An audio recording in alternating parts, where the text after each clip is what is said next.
Hello friends, welcome to IQ Gyan. तो आज हम 17 तारीख है आज। तो आज का हम हिंदू न्यूज़पेपर एनालिसिस देखेंगे। और अगर आपने अपने चैनल सब्सक्राइब नहीं किया, जरूर सब्सक्राइब करें। और अगर वीडियो अच्छा लगे तो जरूर लाइक करें और शेयर करें अपने फ्रेंड्स के साथ। तो पहला जो आपका न्यूज़ है हिंदू का, एग्जाम पॉइंट ऑफ व्यू से हम देखेंगे आज यूपीएससी से। तो जो पहला आपका न्यूज़ है फ्रंट पेज का, वो है 4 cases of south African variant of virus found. तो ये बेसिकली जो है साउथ अफ्रीकन वेरिएंट जो है वायरस कोविड का, वो 4 केसेज हमारे यहाँ पाए गए हैं इंडिया में। तो आपके लिए जो इम्पोर्टेंट एग्जाम के लिए, तो म्यूटेशन क्या होता है, इसके लिए म्यूटेशन हमने जैसे सुना था, आपने UK variant, south African variant अभी हम सुन रहे हैं, ब्राजील का वेरिएंट सुना हमने। तो ये वेरिएंट क्या होता है? ये बेसिकली म्यूटेशन होता है, वायरस म्यूटेट करता है एक दूसरे फॉर्म में। तो म्यूटेशन क्या होता है ये आपको जानने की जरूरत है, आपका अगर प्रीलिम्स में science technology point of view से। तो म्यूटेशन मतलब होता है change in genetic sequence of virus. तो वायरस जैसे हमारा जेनेटिक सीक्वेंस एक होता है, तो उसमें अगर चेंजेज होती है तो जो एक फॉर्म होता है वायरस का, वो चेंज होकर एक दूसरा फॉर्म हो जाता है, जिसे हम वेरिएंट कहते हैं। साउथ अफ्रीकन वेरिएंट में जेनेटिक सीक्वेंस अलग है कंपेयर टू यूके का वेरिएंट। और इंडिया में ऑलरेडी बहुत सारे वेरिएंट ऐसे भी पाए जाते हैं जो उतना ये उतना प्रॉब्लमेटिक नहीं, उतना जिसमें इन्फेक्शन रेशियो कम है। तो सार्स के केस में क्या होता है, जो कि आरएनए वायरस है ये, क्योंकि इसमें म्यूटेशन मतलब होता है change in sequence in which molecules are arranged. तो इसमें जो मॉलिक्यूल अरेंजमेंट होता है, ये उसका बदल जाता है एक वायरस से, एक वेरिएंट से दूसरे वेरिएंट में। तो अगर सिग्निफिकेंट चेंजेस होता है उसके प्रोटीन स्ट्रक्चर में, डीएनए आरएनए स्ट्रक्चर में, प्रोटीन स्ट्रक्चर में, तभी जो है डिजीज का कोर्स जो है क्योर करने का, वो चेंज होता है। बेसिकली इसी कुछ ज्यादा हमने सुना कि यूके वेरिएंट ज्यादा डेडफुल है, ज्यादा इन्फेक्शस रेट ज्यादा है उसका। तो ये अगर प्रोटीन सीक्वेंस में बदलाव आता है, एक ज्यादा बदलाव आता है, तब उसको हम कह सकते हैं कि उसका डिजीज का जो इफेक्ट करने का क्षमता है वो अलग हो जाता है। अदरवाइज म्यूटेशन जो हम इंडिया में हम देख सकते हैं, म्यूटेशन बहुत होता है, लेकिन जरूरत नहीं कि वो म्यूटेशन उससे कुछ फर्क पड़े। लेकिन अगर प्रोटीन स्ट्रक्चर में उसके चेंजेज आते हैं ज्यादा, तब वो उसका इफेक्ट जो है डिजीज पे वो चेंज होता है। जैसे कि हमने देखा कि ज्यादा इन्फेक्शस रेशियो आपका बढ़ जाएगा, हो सकता है आपका जो उसका डेडफुल है वो बढ़ जाएगा। तो ये सब चीजें जो हो सकता है। तो ये basically natural part of evolution है, ये कुछ नया नहीं है इस वायरस के लिए। हर वायरस में होता है, म्यूटेशन होता है, वो चेंज होता है। तो जैसे ही वो होस्ट के साथ लैच होता है, वो रिप्लिकेट होना शुरू होता है। रिप्लिकेट होता है तो वो अपनी कॉपी बनाता है। कॉपी बनाने के समय कुछ एरर्स हो जाते हैं। बेसिकली वो सब जरूरी नहीं है कि वो कॉपी एग्जैक्ट ट्रू कॉपी बने, तो उसमें कुछ सीक्वेंस में बदलाव हो जाएगा कॉपी बनने समय। कुछ प्रोटीन मॉलिक्यूल चेंज हो सकता है। तो इसके कारण क्या होता है, मे बी इम्यून रिस्पॉन्स, और जैसे मान लीजिए आपके अंदर वायरस है, तो वो रिप्लिकेट जब करे तो आपके इम्यून रिस्पॉन्स के कारण उस वायरस में कुछ चेंजेस हो सकता है रिप्लिकेट होने के समय। तो वायरस का प्रोटीन स्ट्रक्चर चेंज हो जाए, तो उसे हम कहेंगे एक नया म्यूटेशन, नया वेरिएंट ऑफ वायरस आया। जरूरी नहीं है कि वो वायरस जो है काफी डिजीज इफेक्शन क्षमता हम देखें, इन्फेक्शन क्षमता देखें, जरूरत नहीं उसमें चेंजेस होंगे। कुछ कुछ वायरस जब एक ज्यादा स्ट्रक्चर चेंज हो जाता है, तब हम कहते हैं उसमें उसमें एक अलग तरह का वेरिएंट है, वो ज्यादा इन्फेक्शस रेशियो है, उसका डिजीज करने की क्षमता उसकी बढ़ जाती है। तो ये होता है। तो ये म्यूटेशन बेसिकली क्या है। नेक्स्ट हम मूव करते हैं, आर्टिकल पहला पेज का ही है। Kiran Bedi removed at Puducherry lieutenant governor. तो लेफ्टिनेंट गवर्नर पोस्ट से बेसिकली इनको हटा दिया गया था कल। और तेलंगाना की जो गवर्नर है अभी तमिल साय सौंदरराजन, उनको चार्ज दिया गया है, एडिशनल चार्ज जम्मू ये पुदुचेरी यूनियन टेरिटरी का। तो इसमें जो आपको जानने का है बेसिकली, ये एलजी जो है पुदुचेरी का, आपने दिल्ली के एलजी को भी देखा होगा, उनके बारे में पढ़ा होगा। तो जो पुदुचेरी में जो लेफ्टिनेंट गवर्नर है, उनका पावर क्या है, उनका सोर्स ऑफ पावर क्या है, इसको हम जान लेते हैं। तो ये बेसिकली डिफरेंट है, ये आप ध्यान रखें। इनका और दिल्ली के जो एलजी है, उनका पावर काफी डिफरेंट होता है। स्पेशली सुप्रीम कोर्ट ने जजमेंट अपना दिया था। तो ये दोनों पावर आप सेम मत समझिए, और जब भी आप आंसर लिखे ऐसा ना समझिए कि ये पावर जो है same to same power Delhi LG को भी होता है। दिल्ली के लेफ्टिनेंट गवर्नर के पास कुछ ज्यादा पावर होते हैं, ज्यादा पावरफुल पोस्ट है compare to lieutenant governor of Puducherry. तो हम यहाँ पे पुदुचेरी के लेफ्टिनेंट गवर्नर के बारे में डिस्कस करेंगे। ये जो है यूनियन टेरिटरी है, जो कि आर्टिकल 239A से गवर्न होता है संविधान के। ये बेसिकली जो लेफ्टिनेंट गवर्नर पुदुचेरी का जो पावर है, वो यहाँ से आता है, governor of union territories act 1963। जबकि एलजी, दिल्ली एलजी के गवर्नर जो एलजी हैं, उनका पावर अलग, दिल्ली एनसीआर का एक्ट है, उनसे वो उनको पावर मिलता है। इसमें जो कुछ स्पेशल जो पावर्स है, उसको मैं यहाँ पे बताया है मैंने। सेक्शन 44 ऑफ द एक्ट, इस एक्ट का जो है वो कहता है कि एलजी अपने डिस्क्रिप्शन में काम कर सकते हैं लॉ मेकिंग के मैटर में, in the matter of law making, in even though council of ministers has the task of adding and advising. जैसे कि हम देखते हैं गवर्नर के केस में काउंसिल ऑफ मिनिस्टर या प्रेसिडेंट के केस में काउंसिल ऑफ मिनिस्टर उनको एडवाइज करते हैं, एड करते हैं, बताते हैं, लेकिन वहां पे उनके पास डिस्क्रिप्शन ज्यादा नहीं होता, लेकिन एलजी के पास डिस्क्रिप्शन है कि वो अपने डिस्क्रिप्शन के हिसाब से भी काम कर सकते हैं। अगर दोनों के बीच में ओपिनियन डिफरेंट है, यानी एलजी का कुछ और ओपिनियन किसी कानून को लेकर और काउंसिल मिनिस्टर का कुछ और ओपिनियन है, उस केस में जो एलजी है उनको मैटर को प्रेसिडेंट को रेफर करते हैं। लेकिन अगर एग्जिजेंसी है, मैटर अर्जेंट है, उस केस में इमीडिएट वो अपने जो एलजी अपने डिस्क्रिप्शन के हिसाब से एक्शन ले सकते हैं। तो ये पावर दिया गया एलजी को, जो गवर्नर के पास नहीं है। सेक्शन 22 की हम बात करें इस एक्ट का, तो कुछ लेजिस्लेटिव प्रपोजल्स लाने के लिए, मतलब बिल को लाने के लिए वहाँ के ये लेजिस्लेचर में, स्टेट असेंबली में, तो एडमिनिस्ट्रेटर जो है एलजी का प्रायर परमिशन चाहिए होगा, जो वहाँ की सरकार है। तो ये भी एक ना इससे पावर मिलता है कि वो उसका रिकमेंडेशन जो आपको जरूरी है एलजी का, अगर आप कुछ पार्टिकुलर बिल को इंट्रोड्यूस करना चाहते हैं तो, जैसे कि इंक्लूड बिल्स और amendment the council of minister intend to move in the legislative assemblies. इसके अलावा वीटो का पावर है, जैसा कि गवर्नर के पास भी होता है। वीटो का पावर यहाँ पे क्या है कि ना ग्रांट कर सकते हैं या विथहोल्ड कर सकते हैं एलजी, और प्रेसिडेंट को कंसीडर करने के लिए भेज सकते हैं, प्रेसिडेंट को भी वो बिल को रेफर किया जा सकता है। तो ये पावर गवर्नर के पास भी है। Puducherry assembly can legislate in any issues, जैसे मैंने कहा किसी भी असेंबली के पास वहां पे ज्यादा पावर है, इसीलिए वहां की एलजी के पास कम पावर है। दिल्ली की हम बात करें तो दिल्ली की जो असेंबली है, दिल्ली की सरकार जो है, वो लॉ एंड ऑर्डर और लैंड के मैटर में कानून नहीं बना सकती है, ये उनका लिमिटेशन है। जबकि पुदुचेरी की जो असेंबली है, सरकार है, वो किसी भी मैटर में जो स्टेट लिस्ट या कंकरेंट लिस्ट में है उस पर वो अपना कानून ला सकती है, बना सकती है। इसीलिए एलजी ऑफ दिल्ली के पास ज्यादा पावर है compare to LG of Puducherry. और भी कुछ मैटर्स है जिसमें इनके पास ज्यादा पावर है कंपेयर टू पुदुचेरी के एलजी। तो ये आप समझ गए पुदुचेरी के एलजी डिफरेंट है दिल्ली के एलजी से, और क्या क्या कहाँ से इनका पावर आता है, किस एक्ट से ये गवर्न होते हैं, तो ये आप ध्यान में रखें। एलजी जो पुदुचेरी के एलजी है और दिल्ली के एलजी है, उनको अलग अलग एक्ट है उनका सोर्स ऑफ पावर के लिए। नेक्स्ट आर्टिकल आपका है rectifying injustices two of history से मोदी। तो ये बेसिकली जो है कल उन्होंने फाउंडेशन किया था आज महाराजा सुहेलदेव मेमोरियल का, बहराइच में, यूपी में, चित्तौड़ा लेक के पास, चित्तौड़ा लेक के पास में। तो ये इसके बारे में आप जानना जरूरी आपके लिए, आर्ट एंड कल्चर और प्रीलिम्स के पॉइंट ऑफ व्यू से। महाराज सुहेलदेव कौन थे? तो ये बेसिकली जो महाराज सुहेलदेव है, इनके बारे में थोड़ा बता दूं मैं। Erstwhile ruler of Shravasti in Uttar Pradesh, Shravasti region के में रूलर थे पहले वो, बहराइच डिस्ट्रिक्ट के, और जो उन्होंने 11वीं सेंचुरी में यहाँ पर रूल किया था। बेसिकली इनका जो नाम है वो waging guerrilla warfare against Mohammad Ghazni's large army, तो उनके अगेंस्ट मोहम्मद गजनी का जो बड़ी आर्मी थी उनके अगेंस्ट में उन्होंने गुरिल्ला वारफेयर किया था। और उनका जो लूट हुआ था उस समय में उसके अगेंस्ट ही उन्होंने फाइट किया था बेसिकली।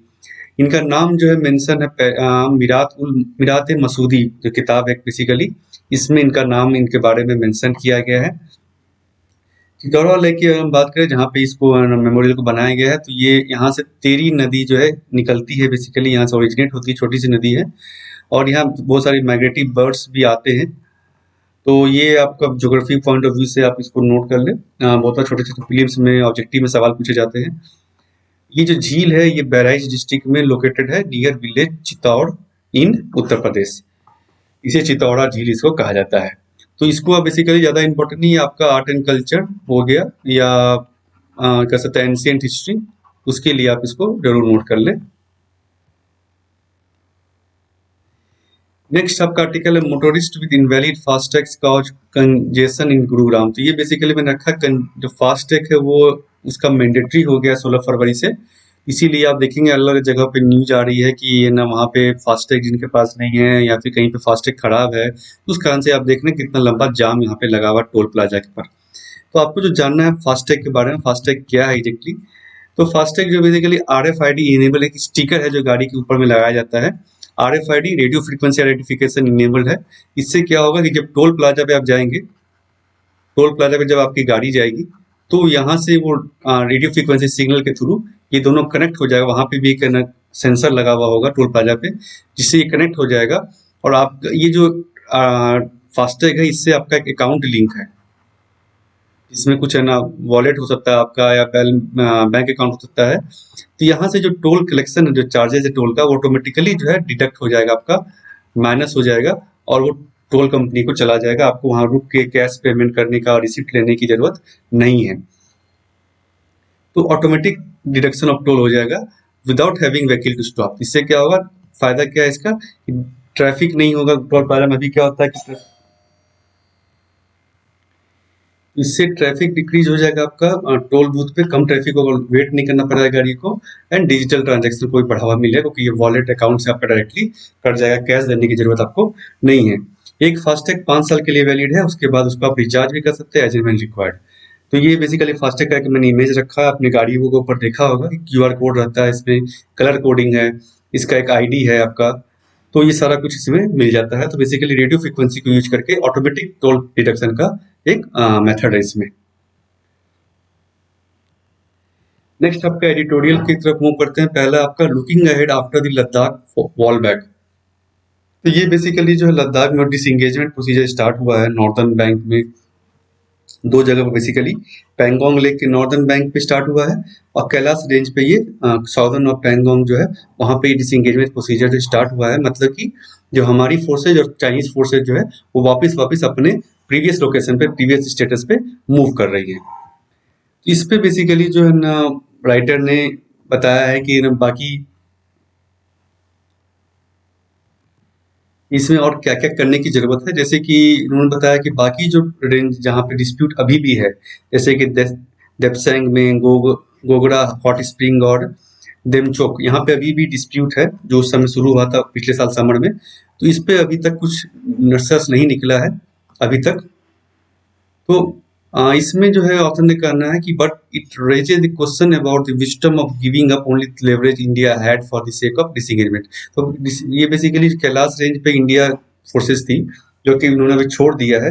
तो ये एडवांटेज पॉइंट था हमारे लिए, लेकिन आपको कि जो बातें हुई उसके बाद दोनों देशों ने अपना अपना प्रीवियस लोकेशन पे जाने का सोचा, तो कैलाश रेंज पे जो इंडियन फोर्सेस थी वो वापस हो गई है। तो स्ट्रेटेजिक डिस्पेंग प्लेन का स्ट्रेटेजिक इंपॉर्टेंस है यहाँ पर, जो इस पे अभी तक डिस्प्यूट चल रहा है। पहला तो प्रॉक्सिमिटी टू ये जो दौलत ओल्ड बेगी रोड है, टीबीओ स्प्लिट है, और ये और एक इस इम्पोर्टेंट है सियाचिन ग्लेशियर को लेकर भी ये काफी इम्पोर्टेंट लोकेशन है। तो यहाँ पे इंडिया के फोर्सेस को अपना सही से डिसीजन लेना होगा कि क्या यहाँ पे करना है। इसके अलावा जो एक स्टेटमेंट आया था कि बफर जोन बनाया जाएगा। बफर जोन है जो फिंगर 4 से लेकर फिंगर 8 तक, फिंगर 2 के फिंगर 8 तक में। तो बफर जोन का इन्होंने क्रिटिसाइज किया राइटर ने कि बफर जोन आइडिया सही नहीं है, कि अगर ऐसे ही हम बफर जोन बनाते रहे, ये बेसिकली बफर जोन अभी जो बना है ये इंडियन टेरिटरी था, जो इंडिया क्लेम कर रही थी कि ये इंडियन टेरिटरी है एलएसी। तो अगर हम ऐसे ही बफर जोन बनाते रहे तो अब ये क्या हो गया, न्यूट्रल जोन हो गया, ना ही इंडिया का रहा ना ही चाइनीज टेरिटरी रहा। तो हमने एक तरह से अपनी टेरिटरी का कुछ पार्ट दे दिया, न्यूट्रल जोन की तरफ में दे दिया। तो ये गलत है बेसिकली, इसको हमें सोचना होगा इसके बारे में। और इसके अलावा any perceived violation of no patrol zone can lead to deadly outcomes as seen in Galwan in June 15। तो अगर वायलेट होता है तो जैसे हमने देखा था क्लैशेज हुई थी, इसीलिए हमें देखने की जरूरत है कि जो नो पेट्रोल जोन है, जो बफर जोन है, उसको हम ध्यान में रख के करें, ताकि हमारा ऐसा नहीं हो, हमारा टेरिटरी जो है जैसे अभी न्यूट्रल जोन में चला गया। इसके अलावा इन्होंने बेसिकली एक ना आइडिया दिया है यहाँ पर कि जैसे कि कहा जा रहा है कि इंडिया को अपना पूरा जो अच्छा ट्रूप्स जो वहाँ पर डिप्लॉय करना चाहिए, जो बाउंड्री है इंडियन चाइना की। तो इसको एक सजेशन इन्होंने ठीक नहीं दिया है, जो इसका ये जो सॉल्यूशन है इसको क्रिटिसाइज किया है कि इससे क्या होगा अगर हम हैवी डिप्लॉयमेंट करेंगे इंडियन चाइना बॉर्डर पे, तो इससे क्या होगा कि हमारा कितना बड़ा एलएसी है, तो हमारी जो आर्मी है ओवर स्ट्रेच हो जाएगी, वहाँ पे ज़्यादा आर्मी फोर्सेज हमें देना पड़ेगा, और जो हमारा रिसोर्सेज है वो मैरी टाइम में भी, जैसे हम काफ़ी सारे रिसोर्सेज जो मिलिट्री है वो वहाँ पे इंगेज है, उससे हमको हटा करके इंडिया चाइना बॉर्डर पे देना पड़ेगा, जिससे हमारा जो इंडियन ओशियन है वो भी खतरे में पड़ सकता है, सिक्योरिटी वहाँ पे। तो ये बेसिकली यहाँ पे राइटर का कहना है कि इसको हमें ठीक से बात करके डिसएंगेजमेंट प्रोसीजर फॉलो करना चाहिए। नेक्स्ट एडिटोरियल आपका है in telehealth scaling up the Indian advantage. तो ये बेसिकली टेली हेल्थ को लेकर के इसमें बात की गई है कि कैसे कोविड के समय में इसको यूज किया गया और कैसे इसका हम यूज कर सकते हैं आगे के समय में टेली हेल्थ को। तो इसमें पहले बात तो राइटर ने बताया कि कैसे जो है कोविड के कारण जो इसेंशियल बाकी जो बीमारियां थी, जो केयर चाहिए था, जो हॉस्पिटलाइजेशन या फिर जो डॉक्टर केयर चाहिए था, वो नहीं हो पाया। जैसे कि dampen demand for non emergency care, तो जिसका जो इमरजेंसी जरूरत नहीं थी उस केसेज में ट्रीटमेंट बहुत बार लोगों ने अवॉइड किया कि भाई इन्फेक्शन फैल जाएगा। उसके अलावा डॉक्टर्स भी ज़्यादा बिजी थे कोविड को लेकर के। तो इन सब चीज़ों को मैंने बताया, essential services were disrupted in the majority of countries, जैसे कि इम्यूनाइजेशन जो होता है, रेगुलर इम्यूनाइजेशन, एनेक्डेट एंटीनेटल चाइल्ड केयर जो होता है सर्विसेज, ये सारी सर्विसेज अफेक्ट हुई थी। इसका कारण क्या था कि डॉक्टर्स ऑलरेडी, जो बहुत सारे डॉक्टर्स कोविड में इंगेज थे, या फिर बहुत सारे लोग जो है हॉस्पिटल आना नहीं चाहते थे कि जस्ट इस डर से कि ट्रांसमिशन फैल जाएगा, उनको कोविड हो जाएगा। तो इंडिया के केस में बताया इन्होंने, ट्यूबरक्लोसिस केसेस जो है 50% कम हो गया, मतलब डिटेक्शन जो है उसका 50% कम हो गया जितना हम पहले डिटेक्ट करते थे। एंटीनेटल केयर विजिट जो लोग करते हैं, विजिट करते हैं क्लिनिक में, वो 56% कम हुआ। ब्लड शुगर कंट्रोल का जो फॉलोअप होता है रेगुलर, वो कम हुआ। तो ये सारी चीज़ें बेसिकली कोविड के समय हमें देखने को मिली। इसके अलावा एक और चीज़ जो हुआ वो है इनइक्वलिटीज जो है को और बढ़ावा मिला इसमें। जैसे कि जो रूरल और रिमोट एरिया में लोग रहते थे, वो बेसिकली अपना उनको ट्रीटमेंट कराना होता था शहर आके, तो वो नहीं करा पाए उन्होंने, क्योंकि बेसिकली ट्रांसमिशन का था, लॉजिस्टिक्स अवेलेबल नहीं था, ट्रांसपोर्ट अवेलेबल नहीं था, डॉक्टर्स अवेलेबल नहीं थे। तो ये सब कोविड के कारण हमें बेसिकली हेल्थ सेक्टर में झेलने को देखने को मिला। अब इन्होंने बताया कि कैसे टेली हेल्थ एक प्रोबेबल सॉल्यूशन बन के निकला है। वर्चुअल कंसल्टेशन हमने देखा था बहुत जगहों पे स्टार्ट हुआ। बेसिकली वर्चुअल कंसल्टेशन मतलब डॉक्टर्स एक तरफ ऑनलाइन फोन के माध्यम से या इंटरनेट माध्यम से आपसे कंसल्टेशन आप उनसे ले सकते हैं। पेशेंट जो है डिजीज का या फिर मेडिसिन का जो भी कुछ है, अपनी टेस्ट रिपोर्ट दिखा सकते हैं, तो डॉक्टर दूर बैठे बैठे भी आपका टेस्ट रिपोर्ट देख करके आपका जो है डायग्नोसिस कर सकते हैं। तो इंडियन गवर्नमेंट ने भी अपना एक प्लेटफॉर्म उस समय बनाया था, अभी भी है, ई संजीवनी पोर्टल। इसमें ये क्या है, प्रोवाइडर टू पेशेंट और प्रोवाइडर प्रोवाइडर इंटरेक्शन देता है। मतलब एक सर्विस प्रोवाइडर यानी डॉक्टर से लेकर के दूसरे डॉक्टर का सर्विस प्रोवाइडर को, और सर्विस प्रोवाइडर से डायरेक्टली पेशेंट का भी इंटरेक्शन इसमें आप कर सकते हैं। जैसे कि पेशेंट इसमें क्या था कि रूरल एरिया की अगर हम बात करें तो smartphone equipped community centres government ने बनाए, कम्युनिटी हेल्थ ऑफिसर्स बनाए, जहाँ पे जाकर के रूरल एरिया में आप जो है डॉक्टर्स जो मेन स्पेशलिस्ट जो शहरों में बैठे हैं उससे आप कनेक्ट हो सकते हैं, वहाँ के लोग, उनका इलाज हो सकता है। तो इस को बेसिकली इस राइटर ने बताया कितना इम्पोर्टेंट इसको बढ़ाने की जरूरत है। Urgent needs to increase the efficiency and effectiveness of every minute spend in virtual care. तो वर्चुअल केयर में जो अभी तक होता है, तो इसको हमको जरूरत है कि और इसको हम कैसे इफेक्टिव बनाएं, जो हर एक मिनट को हम कैसे अच्छे से यूज कर सकें, इसके बारे में हमें सोचना चाहिए कि वर्चुअल केयर कंसल्टेशन को एक एक मिनट हम अच्छे से यूज कर सकें। इसके लिए क्या करना होगा, एक इन्होंने राय दिया है कि अगर सिमिलर मेडिकल नीड्स के पेशेंट है बहुत सारे, जिनका सिमिलर डायग्नोसिस करना है, सिमिलर बीमारी से वो हैं, तो उस केस में क्या हो सकता है कि वो सारे जो एक जगह एक साथ कनेक्ट हो सकते हैं एक डॉक्टर से। तो एक डॉक्टर उन सारे पेशेंट को एक साथ एक बार में देख सकता है, क्योंकि उनका डायग्नोसिस एक है, उनका डिजीज एक है, तो एक डॉक्टर स्पेशलिस्ट से ही ये सारे दिखा सकते हैं। Each receives individual attention can greatly increase tele health capacity. जिससे हमारी टेली हेल्थ की कैपेसिटी जो है, जैसे कि एक बार हम एक से अगर डील कर रहे थे आप 1:1, तो उसमें क्या होगा 1:many हो जाएगा, और जो कैपेसिटी हमारी हम उसको इनहेंस कर पाएंगे बाय एलिमिनेटिंग रिपीटेशन। रिपीटेशन की जरूरत नहीं पड़ेगी। इसको कहा जाएगा है virtual in patient shared medical appointment, SMA। ये ऑलरेडी यूएसए में बहुत 20 सालों से चल रहा है। इसमें क्या होगा, इसमें क्या होता है बेसिकली, क्या फायदा है इसका, कि एक तो पेशेंट ज्यादा टाइम इंगेज हो सकते हैं डॉक्टर के साथ, क्योंकि एक डॉक्टर जो है 10 पेशेंट को एक साथ देख रहा है, तो वो ऑब्वियस सी बात है गुड अमाउंट ऑफ टाइम रखेगा। दूसरा, एक पेशेंट दूसरे पेशेंट से भी इंटरेक्ट हो सकता है इसमें, जो कि सिमिलर काइंड ऑफ डिजीज से वो गुजर रहा है, जिनको सिमिलर काइंड ऑफ प्रॉब्लम है। इससे होगा कि आप एक दूसरे से भी इंटरेक्ट कर सकते हैं, एक दूसरे के भी जान सकते हैं कि उन्होंने कैसे रिकवर किया, या वो क्या दवाइयाँ ले रहे हैं, या उनका हिस्ट्री क्या था, केस हिस्ट्री। तो इससे और ज़्यादा फायदा मिलता है। Seeing patient groups with in each villages centre will help build supportive bonds, इससे उनके बीच में सपोर्टिव बॉन्ड भी बनेगा, एक दूसरे पेशेंट के बीच में, ग्रुप के बीच में। Enable sharing of local knowledge, एक दूसरे को अपना नॉलेज भी बांट सकेंगे कि भाई मैंने ये लोकल दवाई ट्रीटमेंट लिया था, ये लोकल नॉलेज को भी आप एक दूसरे से शेयर कर पाएंगे। And likely acted supplementary providers, और इससे क्या होगा, क्योंकि अगर एक बंच ऑफ पेशेंट अगर आपको मिलेगा तो जो डॉक्टर्स है वो भी ज़्यादा आने की कोशिश करेंगे, क्योंकि उनको ज़्यादा पेशेंट मिल रहा है, ज़्यादा लोग उनको सुन रहे हैं। दूसरा जो अभी आपको देखने को मिलता है कि testing and vaccine adoption is systemise by misinformation. अभी जो बेसिकली वैक्सीन का हम देख रहे हैं कि बहुत लोग उसको यूज करने में हिचकते हैं वैक्सीन लगवाने के लिए, इसके लिए भी वर्चुअल कंसल्टेशन से हम हेल्प ले सकते हैं। वर्कर जो है बेसिकली हेल्थ केयर वर्कर्स वो एक्सप्लेन कर सकते हैं वर्चुअल कंसल्टेशन के दौरान कि कैसे वर्चुअली जो है कैसे जो कोविड-19 वैक्सीन जो है आपके लिए फायदेमंद है, उनका कोई डाउट है तो उसको आप आंसर कर सकते हैं। तो इससे क्या होगा, वैक्सीन के प्रति लोगों की जागरूकता और बढ़ेगी। इसको हम ये टेली हेल्थ को यूज करके इसको कर सकते हैं।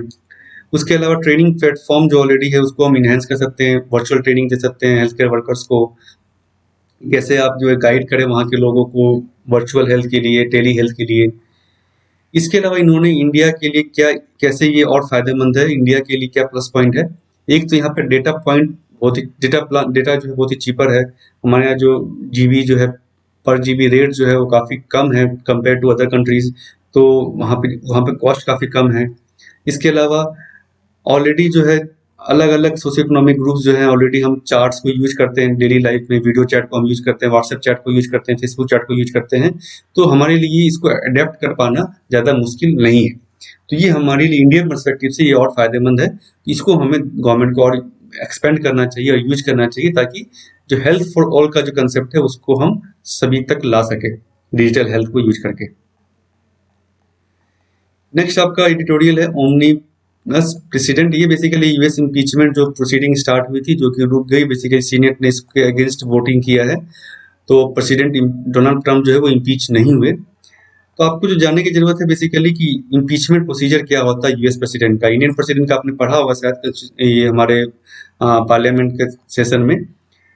यूएस प्रेसिडेंट की अगर हम बात करें तो इसको रिमूव करने का बेसिकली जो वहाँ की पार्लियामेंट कैसे रिमूव करती है, तो वहाँ पे दो हाउसेस है, जहाँ जैसे यहाँ पे दो हाउस है, राज्यसभा लोकसभा। तो वहाँ पे जो लोअर हाउस है, हाउस ऑफ रिप्रेजेंटेटिव, वो स्टार्ट करता है इम्पीचमेंट प्रोसीडिंग, उसके पास सोल अथॉरिटी है इम्पीचमेंट प्रोसीडिंग स्टार्ट करने का। तो वहाँ से इम्पीचमेंट प्रोसीडिंग स्टार्ट होती है, और उसके बाद क्या होता है, वहाँ से पास होने के बाद सिंपल मेजोरिटी से अगर वहाँ पास हो जाता है तो वो सीनेट में जाता है। सीनेट में वहाँ पे ट्रायल होता है, जैसे कि हम कोर्ट में ट्रायल देखते हैं नॉर्मल, उसी तरह वहाँ पे सीनेट में जो है प्रेसिडेंट के अगेंस्ट जो चार्जेस लगाए गए हैं उसके ऊपर ट्रायल होता है, इस तरह से कोर्ट की तरह। और वहाँ पे सीनेट उसके बाद ट्रायल के बाद वोटिंग करता है कि वो उनको गिल्टी मानता है कि नहीं मानता है यूएस प्रेसिडेंट को, बेस्ड ऑन ट्रायल। जो वहाँ पे ये आर्गुमेंट्स हुआ उस बेसिस पर कि उसको यूएस प्रेसिडेंट कोई गिल्टी है या नहीं है। और उस ट्रायल को प्रिसाइड करते हैं, देखरेख करते हैं उसमें बेसिकली यूएस सुप्रीम कोर्ट के चीफ जस्टिस उसको प्रिसाइड करते हैं। तो ये वहाँ पे होता है, जैसे कि हमारे यहाँ तो वैसा नहीं होता, हमारे यहाँ तो बेसिकली पार्लियामेंट में ही एक इन्वेस्टिगेशन होता है, जैसे कि तो हमारे अलग प्रोसीजर है, वहाँ पे अलग प्रोसीजर है। पहले वहाँ पे क्या होता है, जो हाउस कमिटी होती है, जो हाउस ऑफ रिप्रेजेंटेटिव जो है, वहाँ पे जो कमिटी है उसकी, वो चार्जेस को जो प्रेसिडेंट के अगेंस्ट लगाया गया उसको चार्जेस को देखेगी, इन्वेस्टिगेट करेगी और एविडेंस जुटाएगी कि क्या क्या इसके अगेंस्ट एविडेंस है। उसके बाद अगर एविडेंस उनके पास उनको मिलता है कि नहीं, हाँ ये इन्होंने सही में गलत किया है, तो उसके बाद वो जो हाउस ऑफ रिप्रेजेंटेटिव है उसके पास उस चीज़ को लेके जाएगी। वहाँ पे उस एविडेंस को रखा जाएगा, उन चीज़ों को रखा जाएगा, पॉइंट्स को। अगर किसी भी पॉइंट पे ये हाउस सहमत होता है कि नहीं इन्होंने गलत किया है, रॉन्ग डूइंग हुआ है, तो अगर उसको पास कर दिया जाता है मेजोरिटी से, तो ट्रम्प इज इम्पीच, यानी प्रेसिडेंट वहाँ पे इम्पीच ठहरा दिए जाएंगे। लेकिन उसके बाद फिर वो सीनेट में जाता है, जो अपर हाउस है वहाँ का। सीनेट में क्या होता है, वहाँ पे ट्रायल होता है एक बेसिकली कोर्ट की तरह, और उसके बाद वोटिंग होती है कन्वेक्शन पे कि आप सही मानते हैं कि वहाँ के जो मेंबर्स है सीनेट के, वो वोटिंग करेंगे कि सही में इन्होंने रॉन्ग डूइंग किया है कि नहीं, सारा जजमेंट सुनने के, सारा कुछ सुनने के बाद दोनों तरफ का। और अगर वहाँ पे 2/3 बहुमत से वो चीज़ वोटिंग हो जाती है तो वो प्रेसिडेंट उस समय रिमूव हो जाएंगे, अगर नहीं तो विल स्टे इन ऑफिस। अगर कन्विक्शन नहीं होता है वहाँ पे वोटिंग उनके फेवर में होती है, टू तिहाई से कम वोट मिलता है, तो उस केस में president will remain there. Next आपका एडिटोरियल है वायबिलिटी ऑफ टू प्रपोजल्स। ये बेसिकली जो है अभी वेस्ट बंगाल के चीफ मिनिस्टर ममता बनर्जी ने कहा था कि इंडिया का एक ही कैपिटल क्यों है, बेसिकली 4 कैपिटल होने चाहिए चारों जैसे कॉर्नर्स में। इसको बेसिकली राइटर ने जो है खारिज किया है, इसके अगेंस्ट बोला है कि कैसे ये एक गलत प्रपोजल है। इसका एकमात्र कारण जो बेसिकली है कि काफी एक्सपेंडिचर, काफी जो कॉस्ट इन्वॉल्व होगा। पहला तो पार्लियामेंट बिल्डिंग आपको बनाना पड़ेगा तीनों जगह पर, उसके बाद एमपी और बाकी जो स्टाफ्स आएंगे रहेंगे उनके लिए एकोमोडेशन चाहिए। उसके अलावा जो बहुत पार्लियामेंट सेशन तो एक बार साल में कुछ महीनों के लिए होगा, तो बाकी समय के लिए जो अकोमोडेशन है वो खाली पड़ा रहेगा, तो उसमें कोई फायदा नहीं। वहाँ पे एक एक्सपेंडिचर इनकट हो रहा है उसको मेंटेनेंस का। उसके अलावा जो स्टाफ या एमपी जो आएंगे जाएंगे, फ्लाइट का उनका एक्सपेंसेस जो है वो काफी ह्यूज होगा। उसके अलावा सिक्योरिटी उनको देना हर जगह पे, चारों जगह पे। उनके बाद घर खाली रहेगा उसको भी सिक्योरिटी चाहिए, चाहे वो घर खाली क्यों नहीं रहे।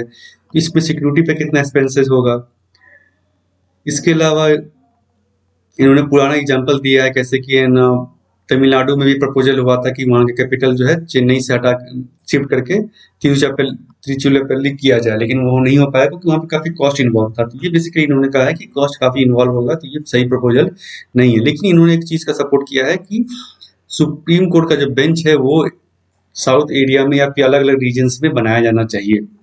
इसलिए क्योंकि जो लॉन्ग डिस्टेंस काफी जो है, जो लीडर है जो जिनको जो केस के लिए जाना पड़ता है, काफी लॉन्ग डिस्टेंस उनको ट्रेवल करना पड़ता है, तो इस केस में और उनके बाद बहुत सारा फीस उनको देना होगा लॉयर को वहाँ पे। उसके अलावा जो रहने का खर्चा, तो इस कारण से ये कोर्ट ऑफ अपील जो है सुप्रीम कोर्ट का, इसको अक्रॉस द कंट्री को बनाया जाना चाहिए ताकि सुप्रीम कोर्ट का बर्डन भी कम हो सके।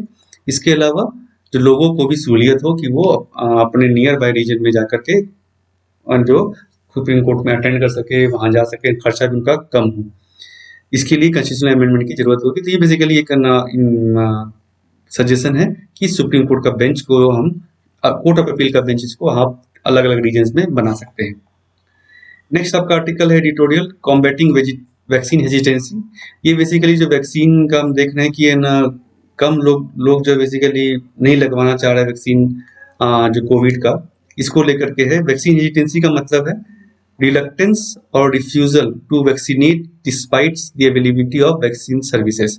वैक्सीन होने के बावजूद जो है लोग वैक्सीन लगाना नहीं चाह रहे हैं, इसको कहा जाता है वैक्सीन हेजिटेंसी। तो ये ऐसा नहीं सिर्फ कोविड के केस में है, बेसिकली पहले भी इसको देखा गया इंडिया में भी। जैसे यूपी में ओरल पोलियो वैक्सीन को लेकर के हुआ था पहले, जब कुछ मिसकंसेप्शन वहाँ पे हुआ था उस समय।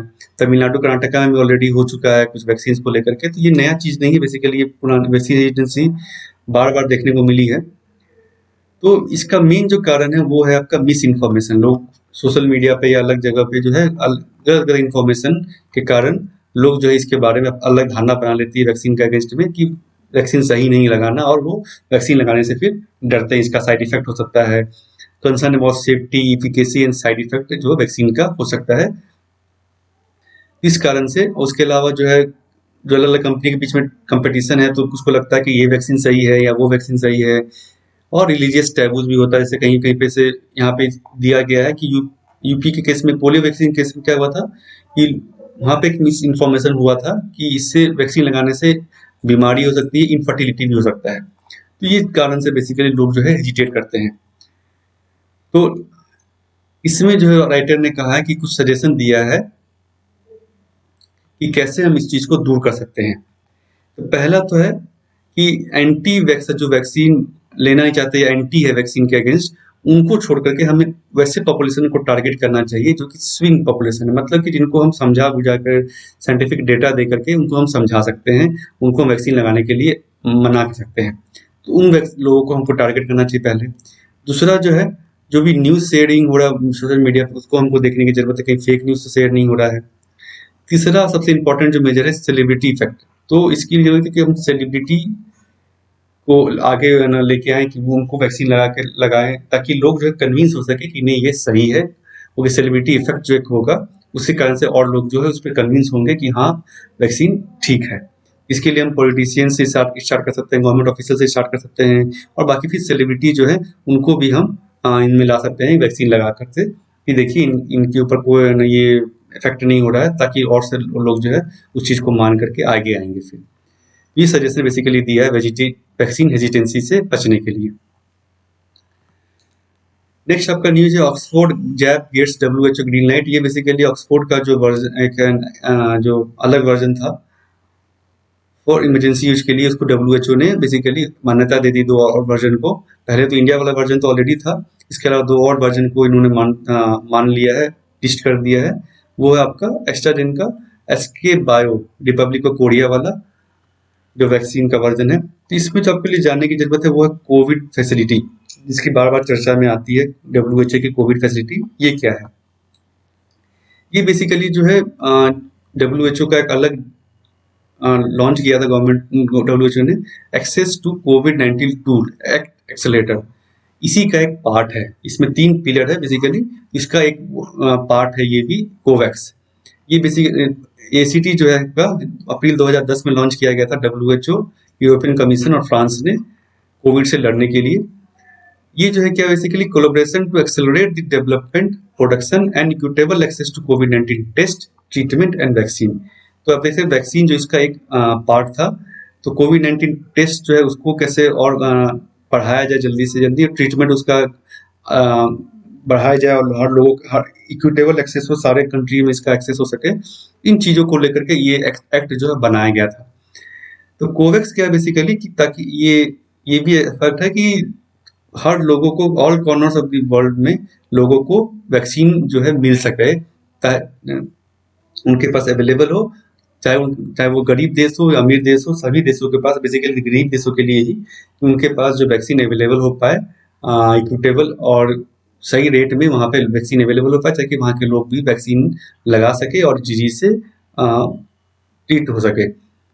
कंटिन्यूसली मॉनिटर ये क्या करता है बेसिकली फैसिलिटी, ये कोविड-19 वैक्सीन लैंडस्केप को देखता है और जो सुटेबल वैक्सीन कैंडिडेट है उनको जांचता है, साइंटिफिक डेटा उनका देखता है, उसको अप्रूव करता है, और उसके बाद उसको देखता है कि वो मैन्युफैक्चरर जो है जो उस वैक्सीन को मैन्युफैक्चर कर रहे हैं उनको इंसेंटिव भी देता है, ताकि वो मैन्युफैक्चरिंग अपना जो है बढ़ा सके, प्रोडक्शन बढ़ा सके और बाकी देशों में भी उसकी सप्लाई हो सके जहाँ पे वो सप्लाई नहीं है।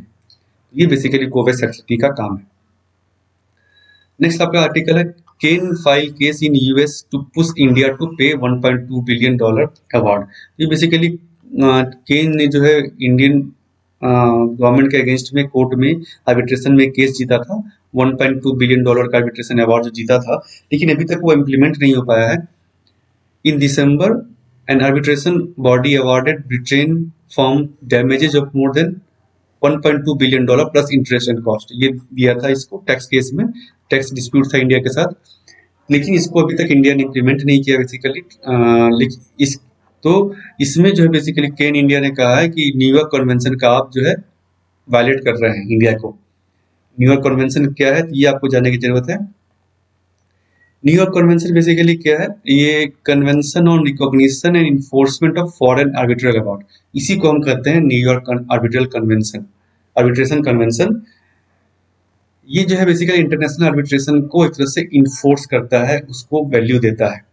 It applies to the recognition and enforcement of foreign arbitral award. Foreign arbitration का अवार्ड किसी फॉरेन आर्बिट्रेटर ने, आर्बिट्रेशन इंस्टीट्यूट ने, फर्म ने अवार्ड दिया है, कुछ डिसीजन दिया है, तो वो जो है इन्फोर्स्ड होगा, जो कंट्री है उसको भी उसको मानना होगा। ये बेसिकली इस कन्वेंशन का मतलब है कि अगर फॉरेन आर्बिट्रेशन में भी कोई डिसीजन देती है, चाहे वो किसी कंट्री के फेवर में हो या किसी कंट्री के अगेंस्ट में हो, लेकिन वो हर लेकिन उन कंट्रियों को उस अवार्ड को मानना होगा और डिसीजन को इम्प्लीमेंट करना होगा। कन्वेंशन जो है UN ने इसको अडॉप्ट किया था 1958 में, और इसको इन्फोर्स किया गया 7 जून 1959 में, ये इन्फोर्स हो गया।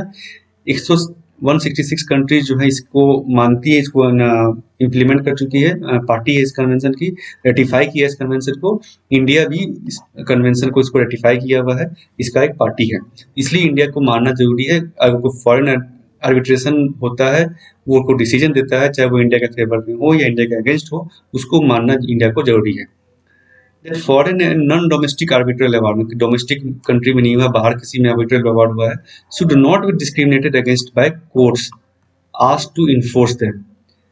तो ये कोर्ट से डिसीजन के अगेंस्ट नहीं होना चाहिए, बेसिकली इसको आपको इन्फोर्स करना होगा आप देश को, चाहे वो फॉरेन कंट्री ने ही क्यों नहीं दिया। तो फ्रेंड्स ये था आज का into newspaper analysis, editorial analysis. अगर आपको वीडियो अच्छा लगा जरूर लाइक करें और सब्सक्राइब करें इस चैनल को। और आप मुझे बाकी सोशल मीडिया पे भी फॉलो कर सकते हैं, फेसबुक पे, ट्विटर पे, इंस्टाग्राम और टेलीग्राम पे मुझे आप फॉलो कर सकते हैं। Thank you friends.